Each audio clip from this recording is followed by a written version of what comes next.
이스라엘의 주변국에는 여러 나라가 있었어요. 그 중에서 모압과 암몬과 그리고 마온 사람들이 이제 연합해서 이스라엘을 치고자 공격하고자 오고 있습니다. 전쟁을 선포한 거죠. 근데 이 구절의 첫 번째 뭐라고 나옵니까? 그 후에라고 나오지 않습니까? 이 표현을 잘 살펴볼 필요가 있습니다. 이 상황은 어떤 상황을 말하고 있는 걸까요? 18장을 보면 북이스라엘의 악한 그 아합 왕이 아람과의 전쟁에서 여호사밧 왕과 함께 하기를 청하는 내용이 나옵니다. 여호사밧 왕, 우리가 지금 아람과 전쟁을 하려고 하는데 같이 해. 그런데 하나님을 의지하는 왕이라면 어떻게 해야 됩니까? 당연히 거부를 해야 되겠죠. 그런데 그 인간적인 사랑을 했다고 했잖아요. 그래서 거부하지 못하고 전쟁에 같이 동참을 하는 거죠. 악한 아합 왕 그 가문과 혼인한 것도 모자라서 여호사밧 왕은 아합 왕과 연합해서 전쟁에 출전해 버리고 마는 것입니다. 그래서 그 전쟁의 결과는 어떻게 될까요? 하나님이 함께하지 않는 곳은 언제나 망하게 되어 있습니다. 이 전쟁도 마찬가지였습니다. 그 전쟁에서 아합 왕은 어이없이 죽음을 당하게 됩니다. 그리고 여호사밧 왕은 어떻게 됩니까? 선지자 예후를 통해서 하나님의 진노의 예언을 듣게 됩니다. 19장 2절의 말씀입니다. 함께 읽겠습니다. 시작.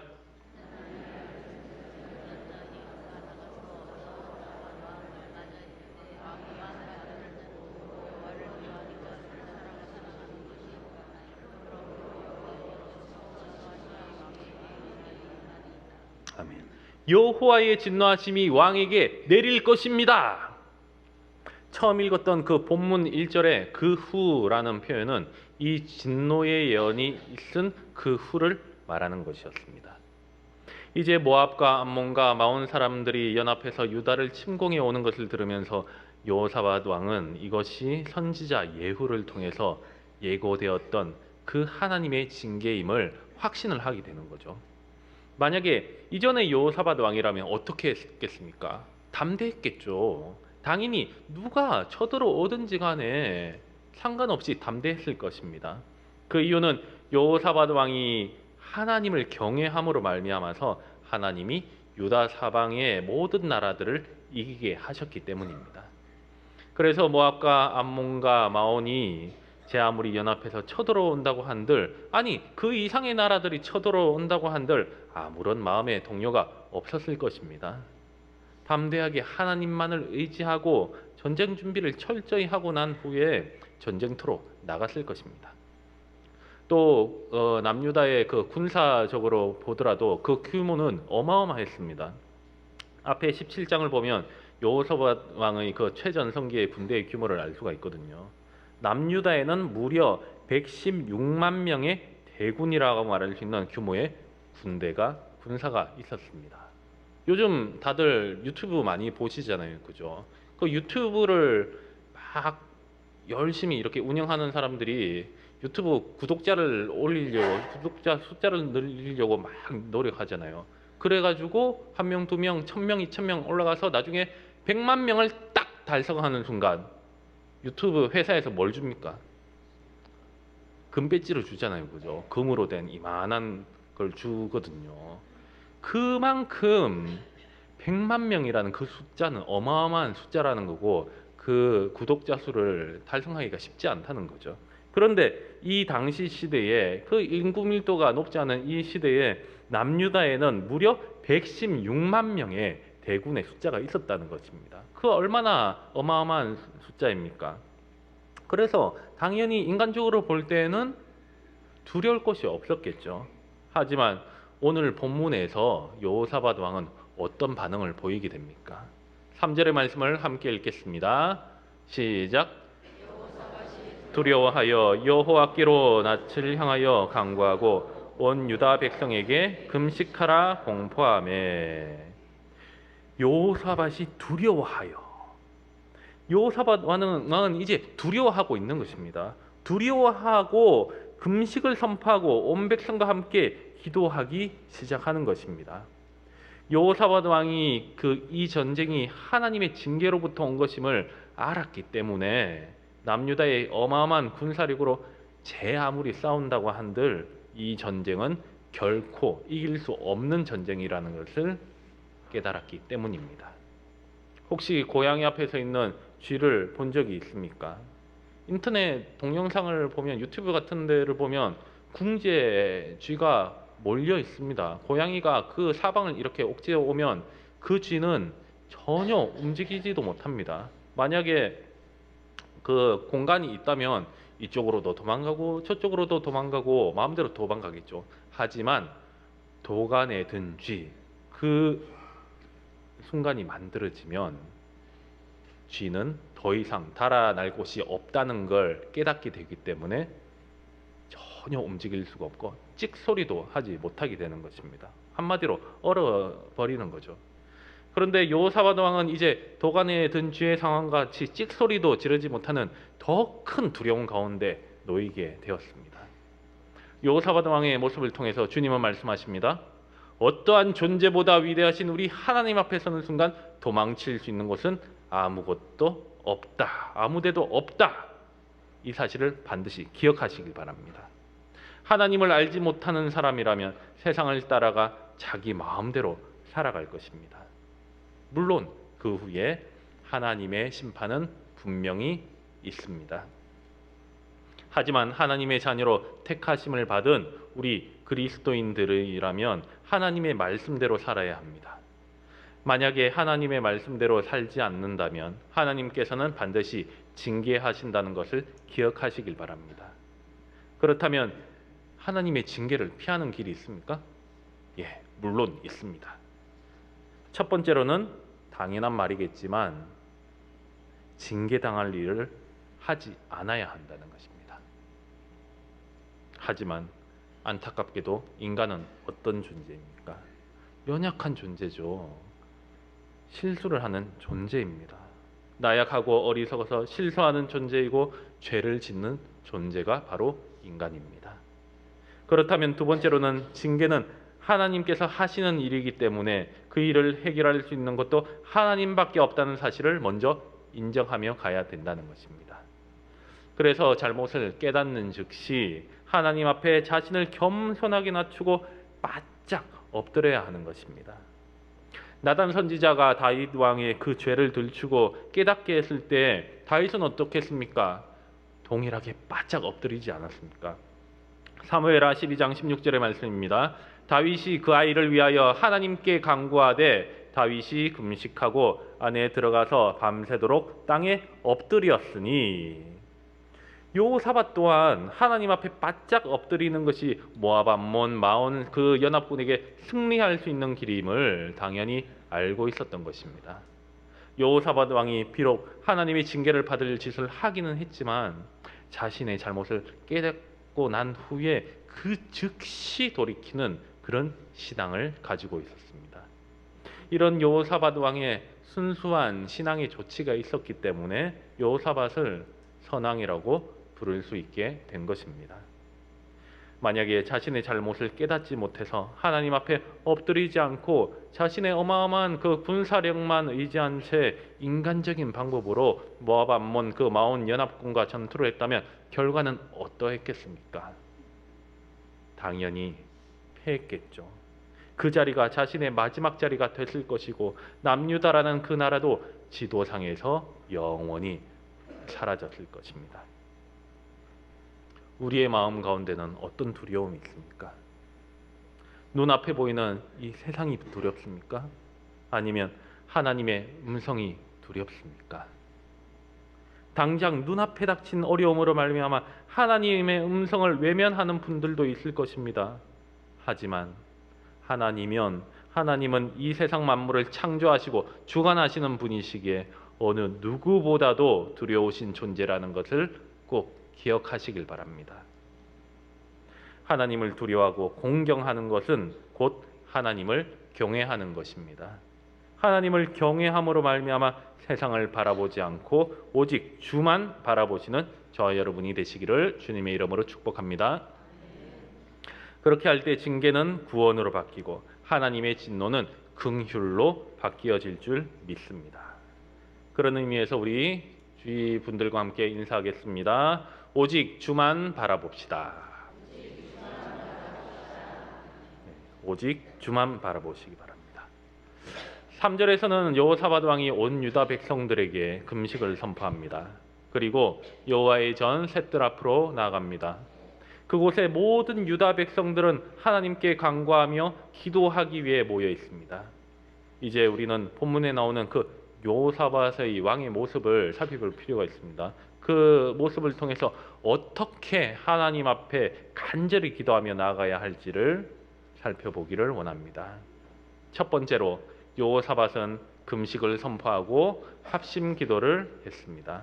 3절과 4절을 읽겠습니다. 시작.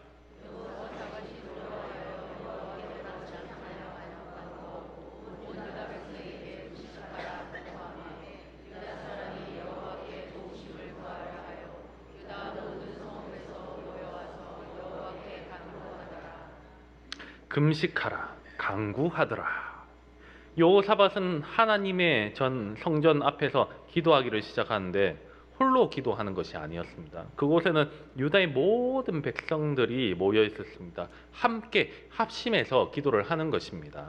그 자리에는 남자들만 있는 것이 아니었죠. 그의 아내, 자녀, 젖먹이, 어린아이들까지 모두 여호와 하나님 앞에 함께 금식하며 기도를 하는 것이었습니다. 이 당시 유대인의 문화는 어떠했습니까? 유대인의 숫자를 계수할 때 민수기에서도 그 1차 계수, 2차 계수 해가지고 그 인원을 계수를 하잖아요. 그런데 그 숫자가 남자들만의, 그것도 성인 남자들만의 숫자예요. 그러니까 그 숫자에서 뭐 한 4배 정도를 부풀리면 실제 숫자가 되는 거예요. 그렇게 성인 남자들만이 그 모임에도 참여할 수가 있었는데 그것이 바로 일반적인 일이었습니다. 하지만 이번의 경우는 예외였습니다. 그것은 무엇을 뜻합니까? 이 당시에 그 상황이 얼마나 급박했느냐를 알려주는 것이죠. 얼마나 큰 위기에 심각한 상황이었는지를 말해주는 것입니다. 그리고 이 구절에 나오는 금식하라 공포하메라는 이 표현에서 공포하메로 번역된 히브리어 와이크라의 원형 카라는 큰 소리로 외치는 것, 이것을 의미하는 단어입니다. 이렇게 큰 소리로 외치면서 금식을 선포했다는 것은 몸의 영양 공급을 중단할 정도로 절박한 위기의 상황 가운데 처해 있다는 것을 의미하는 것입니다. 그런데 금식이 뜻하는 것은 뭡니까?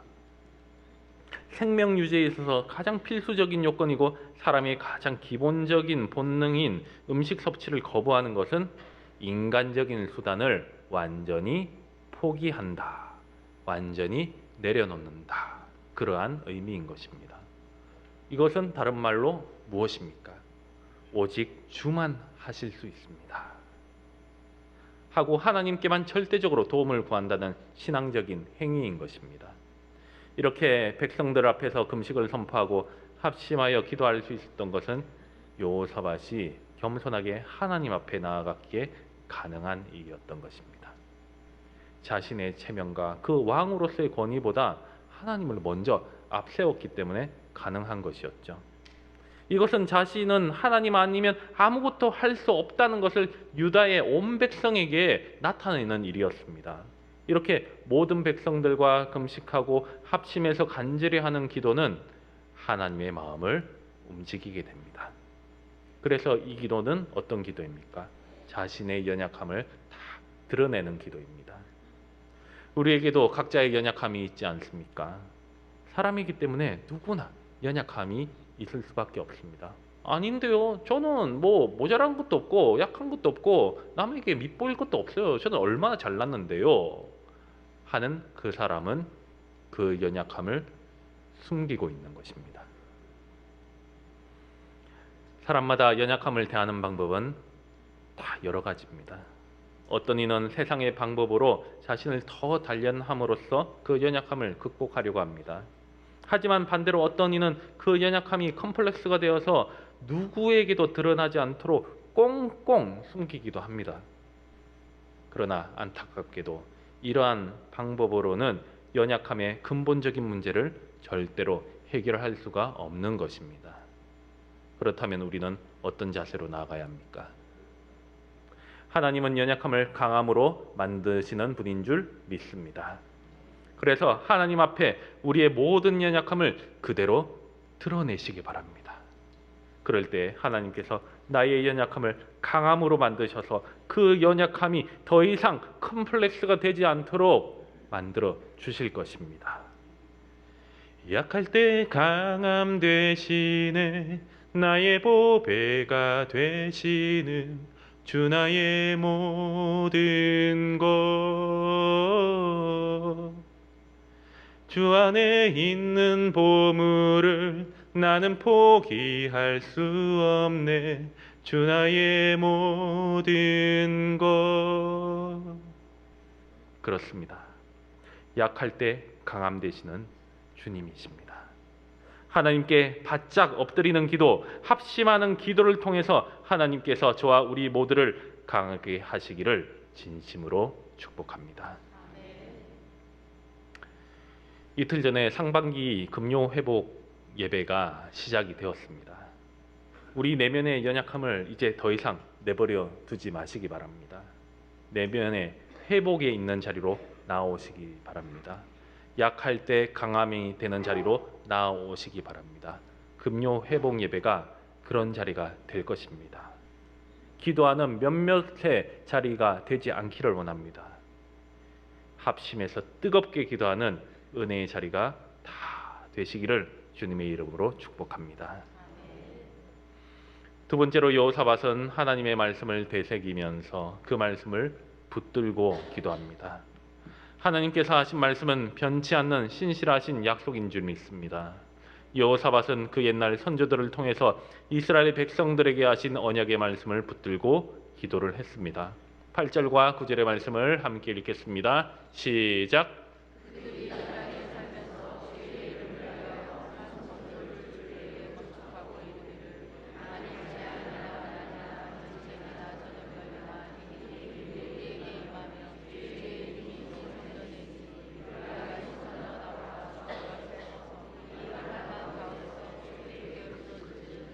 들으시고 구원하시리라 하였나이다. 아멘. 이 구절은 어디에 나오는 구절입니까? 바로 솔로몬 왕이 성전을 하나님께 이제 건축하고 난 뒤에 봉헌을 드리면서 이 봉헌식을 올려드리면서 기도를 드렸던 언약의 내용입니다.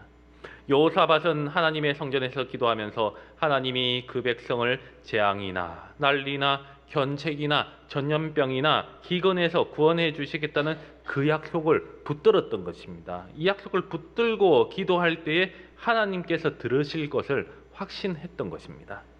그래서 여호사밧의 기도는 하나님의 약속을 신뢰하면서 드리는 기도였습니다. 하나님 말씀에 대한 믿음을 보이는 기도였던 것입니다. 우리 주변에서 그런 얘기 하잖아요. 기도할 때 그냥 기도하지 말라고. 말씀을 잡고 기도해야지. 말씀을 붙들고 기도해야지. 그게 바로 이건 거예요. 왜냐하면 하나님께서는 우리에게 약속을 하셨기 때문입니다. 너희가 나의 말을 이렇게 지키면 내가 너희를 복을 주고 너희 자손까지도 복을 내리겠다 하고 말씀을 하셨기 때문에 우리가 그 약속의 말씀을 붙들면 하나님은 어떻게 할 방법이 없는 거예요. 우리가 만약에 말씀을 붙들지 않고 기도한다면 그 기도는 허공을 헤매는, 방향 없이 허공을 날리는 그 지푸라기와 같은 기도가 될 것입니다. 민수기 23장 19절의 말씀입니다. 하나님은 사람이 아니시니 거짓말을 하지 않으시고 인생이 아니시니 후회가 없으시도다. 어찌 그 말씀하신 바를 행하지 않으시며 하신 말씀을 실행하지 않으시랴. 말씀하신 바를 행하지 않으시며 하신 말씀을 실행하지 않으시랴. 하나님은 말씀하신 것을 이루시는 분이시고 약속하신 것은 지키시는 분이십니다. 그래서 말씀을 붙드는 기도는 능력이 있는 기도인 줄 믿습니다. 삶의 어려움 가운데 하나님의 신실한 약속의 말씀을 붙들고 기도하시기 바랍니다. 그렇게 할 때 그 약속의 말씀대로 이루어지는 은혜를 날마다 경험하는 저와 여러분의 복된 인생 되시기를 주님의 이름으로 축복합니다. 세 번째로 여호사밧은 오직 주만 바라보면서 기도를 했습니다. 12절을 함께 읽겠습니다. 시작.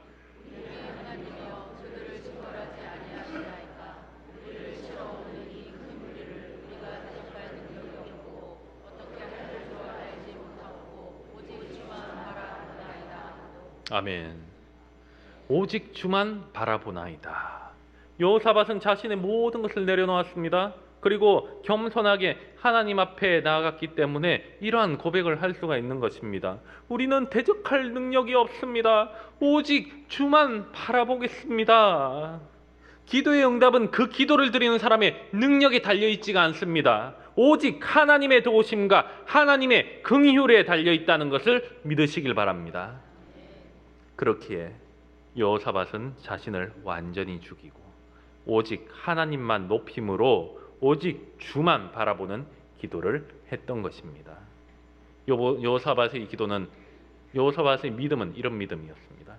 자신의 소하에 엄청난 군대가 있음에도 불구하고 교만에 빠지지 않았습니다. 오히려 여호와 하나님께서 그 나라를 지켜주셔야지만 안전할 수 있다는 굳건한 믿음을 가지고 있었던 것입니다.